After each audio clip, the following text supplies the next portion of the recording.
All right, Dave, I'm sure everybody is dying to know all about the CD that you've got coming out. So let me go ahead and ask you some questions here. Let's do this. All right. So, we all know that you make beats. We've covered all this on the last time. We've talked about your Cool Shine Studios. I want to know, you play in the type of music where it's like raves and everything. What is the wildest situation you ever came across while doing a show? Doing a show? Oh man. Played a lot of pretty weird and wild gigs like over the years. I mean, in Turkey, when I DJ'd at a festival out on the Mediterranean coast, I was playing on like this janky piece of equipment, and the promoter didn't ground the mixer. So when I was trying to like DJ, the mixer kept electrocuting me while I was trying to mix. And yeah, and that was a little bit on the hairy side. I've also played at festivals where people were like mixing a whole bunch of weird chemicals, and they were like punching through car windows and passing out, and had to be carted off by EMTs. Oh yeah. At my second ever DJ gig, I remember I was like I was up on stage. I was like 15 minutes into my set, and the crowd was getting into it. And then this wild-eyed hippie dude jumps up on stage and like stares me down, and he's like, "Dude, I need you to play this song." And then he like rattled off some name to me, and I was like, "Dude, I don't have this. I got a mix." He's like, "Come on, man, I'll go beam it to you with my eyes." And he like gave me this like crazy bug-eyed stare. I thought he was gonna murder me. Like, I didn't know that he was probably just tripping on acid or something. Yeah, so I was thinking you were gonna say something more like butt naked or something like that. No, I haven't seen any naked. Although some people have. Although at some shows that we've thrown like years and years ago, people were like banging next to the outdoor stages and stuff. So there were like naked people running around there. We've had fire spinners like accidentally catching their shoes on fire. Like we've had some pretty weird stuff happen over the years. But yeah, crazy hippies jumping up on stage and getting requests in the middle of EDM sets to play Beyonce is more or less what I've gotten. Haven't had to deal with any super weirdos just yet. You know what I call that? What? Own it. Right? All right, so let's go ahead and ask you some more questions. So we know that you have your Cool Shine Studios. So do you teach any classes or anything like that? I don't teach classes formally, but I periodically mentor younger and new producers, and I give people lots of technical feedback about their mixdowns, like help them get their tracks kind of in order. I mean, it's still a work in progress for me getting everything in order, but I can hear things in some people's tracks that needs just a small modification, and it helps them. So I teach like on a one-on-one sort of basis, and I've thought about talking to the college about doing, a kind of workshop here in one of their buildings, because they let folks from the community do workshops. So I'm thinking about talking to them about it for like spring quarter or maybe summer quarter if I'm still around here. But right now I want to get as many new releases out as possible, so I've got some extra street cred before going and talking to them, because I'm only into my like second, third new like original release in years. I've been trying to catch up production-wise and get my sound up to par. So before I try to do a class, I want to have lots and lots of new music out. Yes, it's definitely a long process to learn everything, huh? It's a never-ending process. I'm learning something new every time I sit down in the studio. Oh, I mean to tell you, me too. From the time I wake up till I go to sleep. Well, go ahead and tell me, in this type of music, who is your inspiration? My favorite artists are artists like Denga and Manas, Alpha Zone, Dumond, like a lot of the old school hard trance artists. But lately, like over the last few years, I've been digging into kind of folk music like Jose Gonzalez and Simon and Garfunkel. Been listening to some of that, and Georgian and Armenian folk music. So I've been kind of collecting all these different ideas for sounds from all these different genres and kind of combining them together into the stuff I'm making now. Seven Lions is kind of the last like big electronic artist influence that I started pulling in from some years ago, and my newer tracks have a lot more dubstep elements in them and some more like breakbeat and electro house influences that I kind of pulled from listening to him, with more of a heavy emphasis on that big anthem trance sound. Okay, so we know that your bicycle accident encouraged some of your music on your last one. So tell me, what inspired you on this album? The Spring of '07 EP?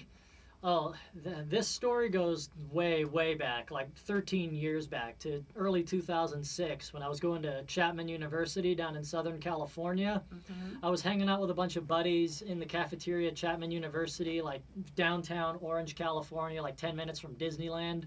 And I was chatting with some of my buddies who were from all over, and they call over another friend of theirs that they knew through a class, and they're like, dude, you like the same music. You guys should talk. And so me and this guy start talking, and he's telling me that he's all into Tiesto and a bunch of these like big mainstream artists. So he's like, what are you listening to? And so I hand him these headphones. I'm like, dude, you have to check this out. This blows them all out of the water. So I hand him the headphones, and I think the song was Fly With Me by Basis one of the side projects by the Vengeance guys. And his mind was just blown by this monster tune. And so ever since then, we were buddies, and people thought we were brothers for a while because we were like so similar personality-wise. And so the next year in 2007, we became roommates. And we got into some really like weird and crazy shenanigans, like flinging pancakes all over the campus, like microwaving bars of soap. We unleashed a flotilla of rubber duckies into the fountain at the college once too, and we're crawling all over the roofs of the buildings, like all kinds of crazy stuff.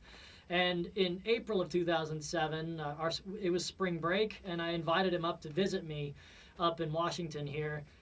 For a week, because he'd never been outside of Southern California, never been out of the big city, so he was like total city slickers type of guy. And I was like, dude, you have to come up here and visit me. This place is epic. It will change your life. And so he's like, okay. He got some money from his mom, and then he flew up to visit me, and his first like thing that he said when we got him off the plane and we're driving through Seattle, he's like, dude, I'm going blind. I've never seen so much green before in my entire life. And we get further north, and then he's like, where are we? Are we in Narnia? And we get up here into Cedar Wool, and he's like, it's so quiet here. I can hear my own blood and like pulsing in my veins. I'm like, welcome to the edge of civilization, buddy. I call it God's country. Right? And so like over the next few days, I took him out to the Olympic Peninsula, and we took him to the Hoh rainforest because he'd never like seen like real rainforest before. Maybe got the only, temperate rainforest in the region. Then I took him to Anacortes and Bellingham, and like the big crowning bit of of his visit was taking him up to Diablo Lake and Ross Lake, up where the dams are, like way in the heart of the mountains. And we got my old high school buddy Andrew along, and my brother came along, and so we just piled into this van, and I just tore us up there like 70 miles an hour up these narrow mountain roads. And then I took him down this mountain trail, and like his mind was just blown nonstop because there's these giant old growth Douglas firs. There's these huge ice capped like summits of Pyramid Peak and Colonial Peak just like covered in snow and ice, just jutting straight up out of the forest. These huge mountain lakes and these giant dams. He'd never seen anything like that before, and it just blew his mind. And he said it was a big life-changing experience. It was a super fun and amazing afternoon for the rest of us, because what's better than showing someone that's never seen that sort of scenery before something absolutely mind-boggling. It was an amazing experience for all of us. And so years later, when I was thinking back on it, I'm like, I got this super sunny melody in my head. There's all these great pictures of these mountains and blue skies. So I'm going to write this really happy chord progression and start writing out this like funky bass line. And then my high school friend, Lydia, she's back in the area, and she's a trained voice actress. So I was like, hey, come on into the studio. We'll make this song as local as it possibly can get. So she came into the studio, and we knocked out these vocals for the track. And so like fast forward a few months, and I finished this thing off, and I just shot it off to the label. And now I get to share a little piece of this adventure with all of you, and hopefully remind some folks out there of a time when they took some friend on an amazing journey and showed them a new side of the world. Yeah, well, for those of you who have never left this state, I'm an outsider for sure. This is one of the most beautiful places in the world to live. It really is. And a lot of people, they say, oh, it rains, and I even complain about not enough sunshine. But really and truthfully, when I leave, as soon as I leave, I'm ready to come back. Yeah, there's no beating the green clean air and those high mountain peaks. It's clean air. It's like nothing else. Yes. So I don't know about you, but I'm going to speak for myself, for personal experience. I know that right before a show, I get the butterflies so bad I can't stand it. Sometimes I even have to go throw up. Do you get the pre-jitters before your shows? way back in the day, I used to get pretty nervous, a little bit jittery, and usually I would sit there and, doodle and draw random cartoons and give them out to ravers. It was kind of a way of passing time. And I would also, I'd have to go pee like 5 minutes before my set. Always make sure you go to the bathroom so you're not like halfway into an hour and a half long set and then have to go really bad. So we get that out of the way. And yeah, it's gotten easier with time. I mean, the more practice you get at it, the more familiar you are about it. And I mean, right before I get nervous. Used to get super nervous, and now as soon as I push play and the first song starts playing, then it all just goes away, and then I'm just there in the moment and just part of the music. So did you go through an outside record label, or? I used to go through outside record labels. Now I'm trying to keep things more in-house with the Kulshan Recordings label that I'm co-manager of. It's easier to keep the kind of art scheme in place, and I get, a better cut of the royalties by being able to control how the contracts are written out and all that, and make sure that it's not just fair for me, but for my remixers, my collaborators, and other artists that sign on the label. And a lot of record labels, they come and they go. The industry changes. Somebody like runs out of money, or they have a kid and then they can't do the record label thing anymore. And I want to be able to control my music and my discography forever so that I never have to let that disappear. So I wanted to participate in a record label management, and this Australian label wanted to get an American sub-label going. So they asked me if I'd like to manage this sub-label. I came up with the name, the branding, and so I've been building up our list and finding artists for it and making sure that everything will last forever. Once you get it to that point where you need it to be, you should definitely write an ebook or something about that and share it, because a lot of people, they think that they need to go through a record label, and that's how it used to be, right? Yeah. But nowadays, you can do it yourself. Yeah, it's not 100% necessary to go through a label. I mean, I could technically do all of this stuff fully self-released, independent of a label, but having a record label's name attached to your artist name adds a little bit of extra street cred.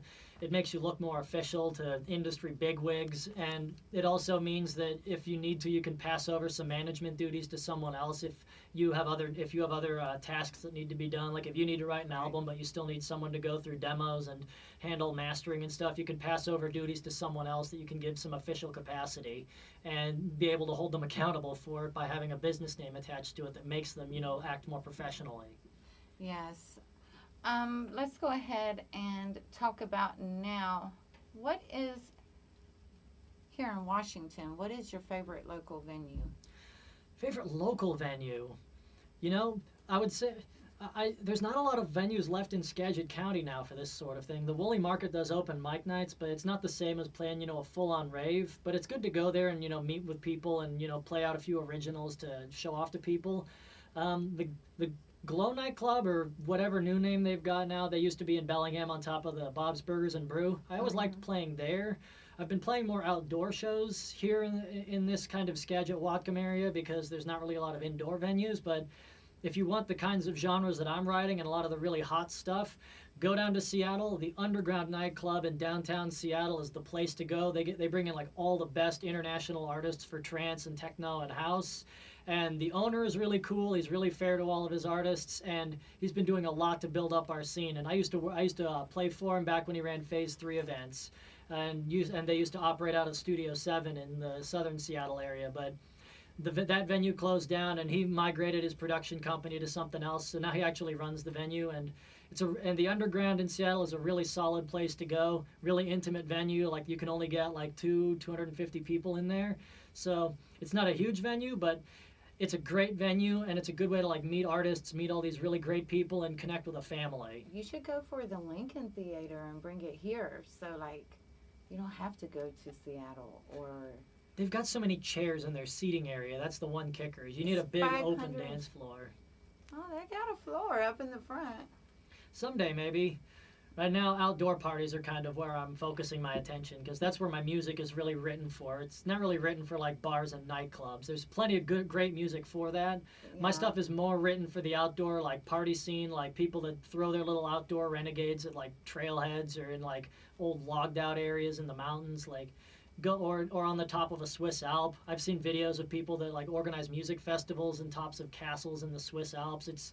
That's the real kind of world that my music lives in. So have you ever heard of, what is her name? She's a blonde-haired girl. She's awesome DJ.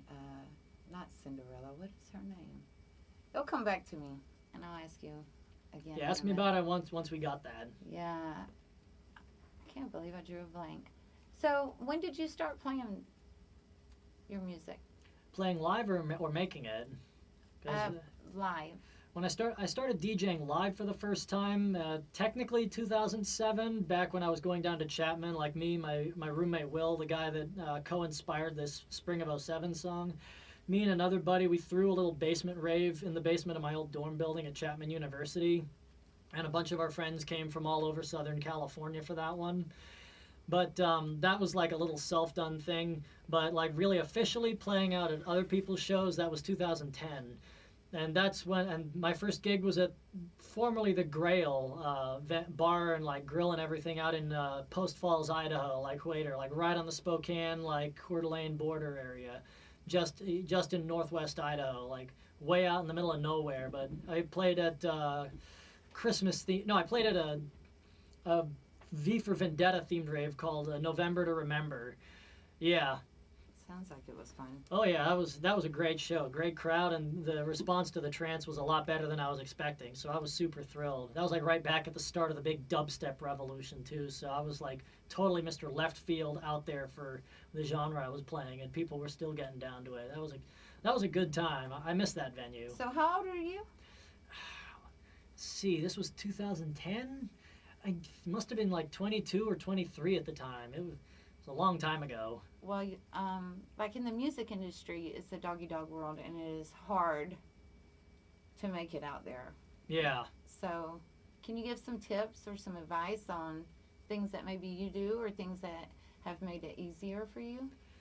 All I can really say is keep at it and develop a thick skin, because if you don't take criticism well, and if you don't always keep like making music, improving your craft, and keeping your name out there, you'll disappear and nobody will ever remember you. And I mean, the few years gap between releases that I did back between 2013 and last year, that kind of screwed me a bit there as far as keeping my name in the game. But I DJ here and there, and I keep myself on top of things. And now I'm really pushing hard with a lot of new music, remixes, originals, the whole works. So I've been working to really build myself back up there and come back. Consistency. Yeah, consistency is really important. So you got to keep your social media up to date, your website up to date, the whole schlemiel. So how do you feel about the whole social media aspect? Do you feel like it's to your advantage, or do you just feel like it's a waste of time? I'm actually pretty torn on this one. Like, you can't not have a social media presence, or you're literally invisible. Mm-hmm. But at the same time, like, social media has been, corroding democracy. Social media has been making people insecure and causing all these personality problems for millions of people.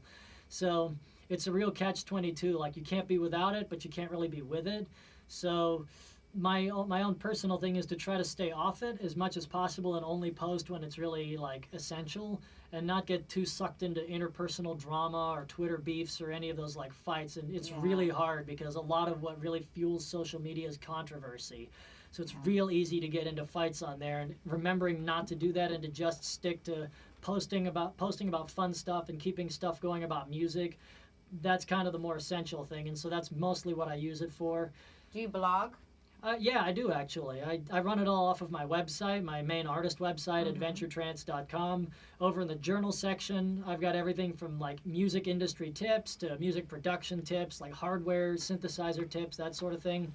And I also periodically have outdoor adventure tips, like how to pack your bag for a super lightweight, agile mountain climbing kind of pack, or the 5 best hikes you've never heard of in the North Cascades that you can check out. Like, get people out and get people moving again, because one way to help kind of break this like social media induced anxiety that a lot of us have is to turn off your phone, get out of cell phone reception so you don't feel tempted to use it, and go somewhere where you get a little endorphins rushing and get a good sweat going.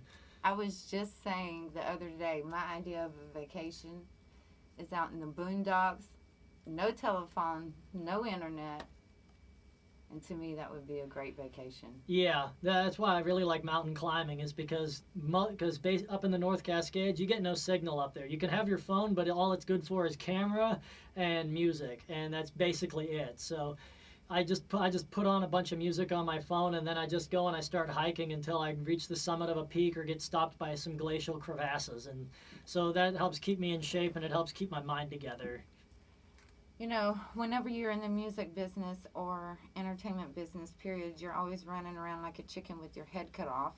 Can you go ahead and give some tips on how you create balance in your life? Well, I always like to remind myself that if you do one thing and only one thing all the time, you're going to be pretty limited in what you're capable of doing whenever the industry changes, and you could screw yourself out of a future. So I try to keep myself as diverse as possible. So I try to work on music for all of the hours of the day when there's no one around to interrupt me with, demands for, fixing something or taking care of the cat or whatever. So so during the daytime, I do all of my regular work stuff, go to the day job, do some freelance client work, and then maybe go for a hike if it's a sunny day and it's not a work day. And then in the evenings, come home and work on music when it's quiet and there's no one else awake. So I try to balance between those three things, and it helps me keep things in perspective, and more importantly, it provides fresh inspiration, because inspiration doesn't just come out of a void. Like, you can't just sit down, stare at a blank screen and expect magic to happen. You gotta have a reason to write something. So adventure is the reason that I write music, and adventures, friends, everything that all ties together with, that's where the music comes from. So I keep myself out of the studio a lot of the time, specifically to make sure that I've got fresh ideas coming in. And honestly, I've got more ideas than I know what to do with. So It's crazy that you say about it brings people together, because that is like my most favorite thing about music is it doesn't matter what show you go to, no matter what genre it is or anything, but for that one moment, we are all the same, and there's no prejudice, there's no ignorance, there's none of that stuff like out on the streets. Just for that one moment, everybody in that room is the same, and everybody's together. it's just about the music. Yes, Oh yeah. yes. And I mean, that's what I try to write about. I mean, I know that not everyone in the world can go climb Snowfield Peak and all that, but there are certain universal truths in music, in adventure, no matter where the adventure is, that kind of resonate with all of us. The feeling of freedom, the need for exercise, the need for doing something, and a sense of purpose. So I try to write music that kind of ties all that together without being overly in your face about it. With everybody streaming nowadays, I'm curious, like, when you're a musician, it has to be way more hard to make money, like selling your CDs, everybody's streaming. I mean, even I can figure out how to, never mind. But anyways, how do you keep up with it and not get your spirits down? Mostly, I just that ties into why I prefer to run everything out of the one record label. And I mean, I do remixes for now for free for other artists just to keep my name in the game. But that's why I run everything out of one record label, is because then all the royalty streams from all my originals are coming in from one place. So that way it collects and adds up to something that actually means anything. And I mean, no, I don't think that anybody should rely on one source of revenue to make their income. Like, when you rely on just one thing, all it takes is for someone to figure out an app or build a robot that can do that, and then suddenly, bam, you're out of a job and you've got to completely retrain from scratch. But if you keep your fingers in a lot of different soups, then you can just kind of switch from one to the other as you need to. So I do graphic design, videography work, IT, and music, and also rent sound systems and stuff like that. So I've got my hands all over the place. It's like having a minor and a major. Yeah, only it's a whole lot of minors with one big major. So it helps to keep things fresh. And even if music doesn't make a ton of money right now, if you look long term at it, then it can be a source of income down the road. But you have to be, like you were saying, really consistent about it. And you have to have steady output, and you got to keep pushing the music there. Yes, and stepping out your comfort zone, I believe, as well. Yeah, you got to push your limits. Yes. So, what is one situation where you feel like you showed up at a gig and you just thought, maybe I made a bad decision, or maybe I shouldn't be here? Ooh.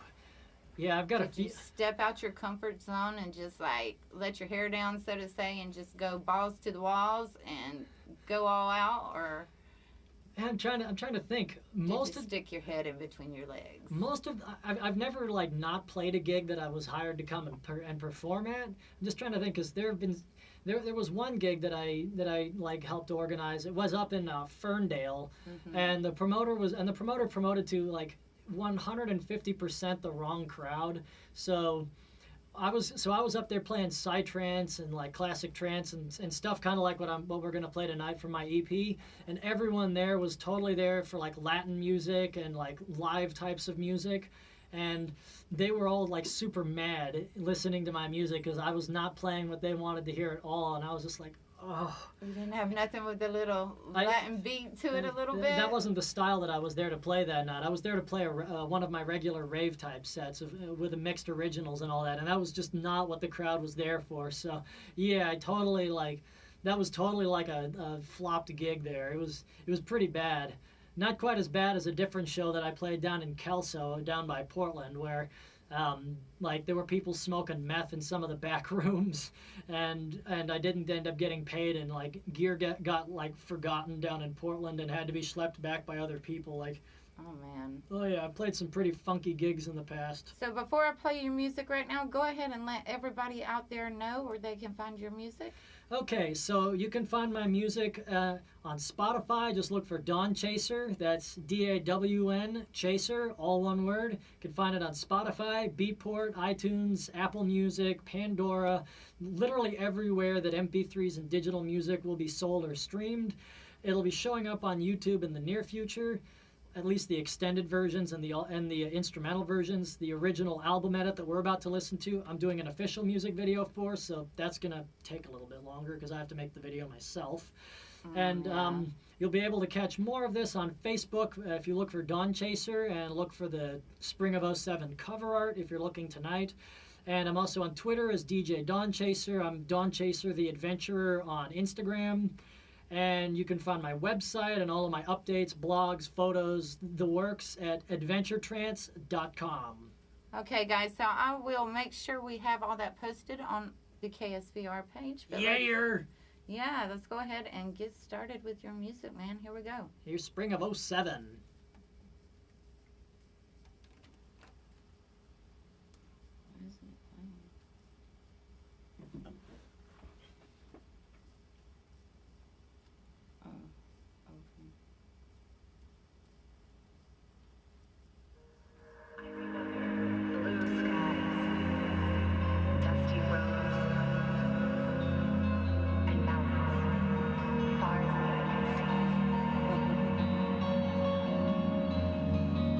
Getting it all?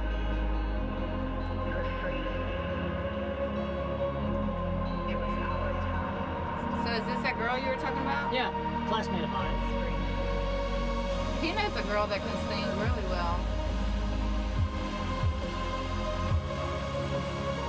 In fact, this girl has such a really good voice that I think you should meet her. Okay. Like, the girl can sing, she just needs to be around the right people. Okay. And I think you should meet her. What's her name, right? This is that girl that you had on your radio that before, girl? was it? What's her name? He's incognito mode right now. Oh, no, not that. The young one I don't remember. with the brown hair. It was the girl that you had on your show like 2 or 3 years ago. God, I've been here a long time. So you don't want to play the other ones? The other ones are instrumentals and extendeds. They're not. They're basically the same thing, but with more sections added to them for DJs. Now this is the version. This is the important version. Okay.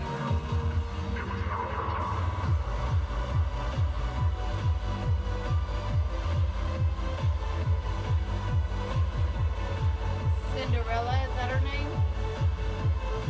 I'm gonna have to YouTube it. I told you who she is. Do you remember? Oh my God, she's got blonde hair. They all have She blonde plays hair. this good music, this kind of music, and she is a dope DJ. She's dope. Huh. I mean, you may have to message me the name when you remember it. 'Cause- I think it's Cinderella. Huh. Is she a British artist? Huh? Is she a British artist? 'Cause I saw a She's got name. blonde hair. I saw the name Cinderella mentioned, and I thought it was the name of a British band. Oh, she plays in like huge groups. Like, Huh. you have to look her up. She's on YouTube. Okay.